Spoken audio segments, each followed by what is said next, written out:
एक अंधेरी रात में विक्रमादित्य के महल में एक बूढ़ा संत अचानक प्रकट हुआ। उसकी आंखों में एक अजीब सी चमक थी और वह रहस्यमयी ढंग से मुस्कुरा रहा था। राजा विक्रमादित्य ने संत का स्वागत किया, लेकिन संत ने सीधा कहा, महाराज, यह केवल मेरे छद्म रूप में तुम्हारे सामने हूं।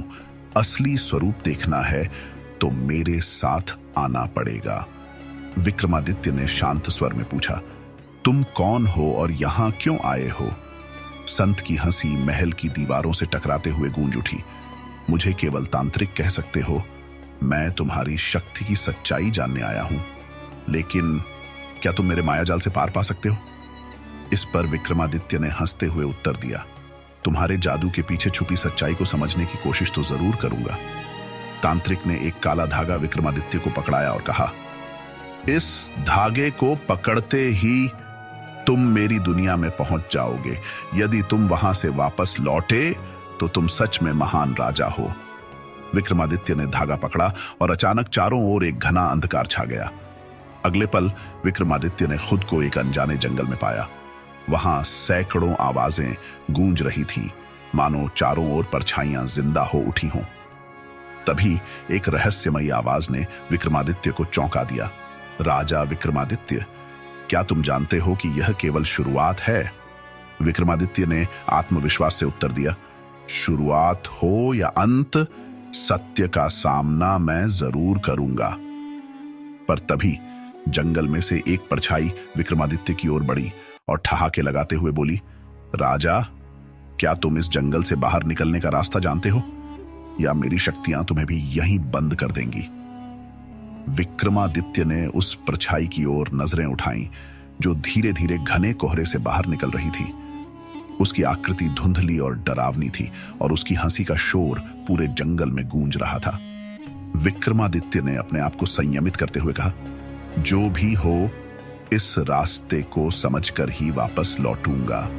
परछाई ने धीरे से कहा, अच्छा, तो चलो देखते हैं तुम्हारी ताकत और बुद्धिमानी कितनी है। इस जंगल से बाहर निकलने के लिए तुम्हें 3 सवालों के जवाब देने होंगे।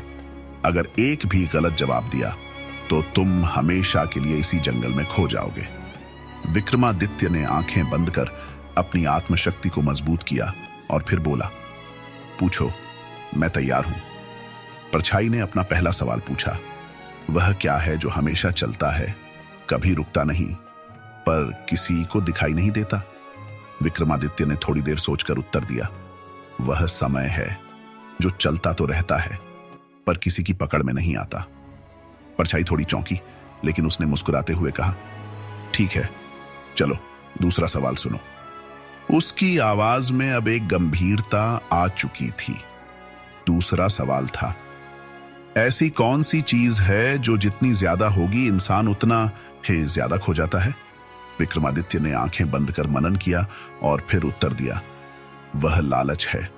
जितना ज्यादा इंसान के पास हो, वह उतना ही उसमें खो जाता है। परछाई का चेहरा अब थोड़ा गंभीर हो गया।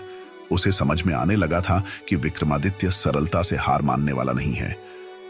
उसने आखिरी सवाल पूछा, बता, ऐसा कौन है जो मरने के बाद भी जिंदा रहता है? विक्रमादित्य ने एक गहरी सांस ली और कहा, वह है एक महान व्यक्ति का नाम और उसकी कीर्ति। इंसान मर सकता है, पर उसकी अच्छाइयों का नाम और सम्मान अमर रहते हैं। यह सुनते ही परछाई के चेहरे पर एक शांति सी आ गई और उसकी आवाज गूंज उठी, तुमने अपने साहस और बुद्धिमानी से यह चुनौती पार कर ली। राजा विक्रमादित्य, तुम सच में महान हो। जंगल का अंधेरा धीरे धीरे खत्म होने लगा और विक्रमादित्य ने खुद को वापस अपने महल के दरबार में पाया। वहां एक गहरा सन्नाटा था, मानो कुछ हुआ ही ना हो।